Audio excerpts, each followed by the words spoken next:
Et toi, tu veux être un expert du théâtre et découvrir tous ses secrets? Eh bien, sois le bienvenu dans cette vidéo.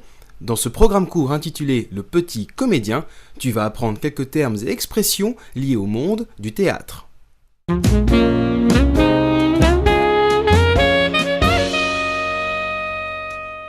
Le Petit Comédien numéro 1, l'acte.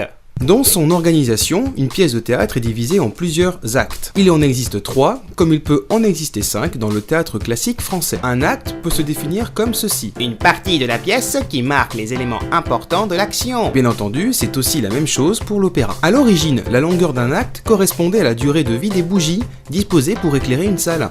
Mais il arrivait parfois que l'on tenait compte de la fatigue des acteurs comme des spectateurs. Fait amusant d'ailleurs, la division d'une pièce de théâtre en actes était inconnue dans le théâtre grec. Lorsque les acteurs principaux quittaient la scène, il y avait des chœurs qui chantaient et faisaient la relation entre les différentes parties. Pour vous la péter, en soirée, les parties étaient appelées actus. Ce n'est qu'au début du théâtre dit classique, voire moderne, que la notion d'acte existe. Il faut savoir également qu'un changement d'acte permet à un auteur de faire progresser l'intrigue qu'il a mis en place. Il faut garder à l'esprit que les scènes des différentes parties doivent être liées.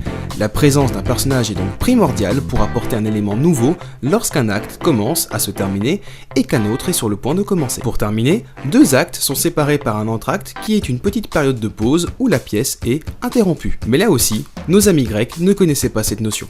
Cette première vidéo du Petit Comédien est à présent terminée et j'espère qu'elle vous aura plu. N'hésitez pas à laisser votre avis sur les différents réseaux sociaux.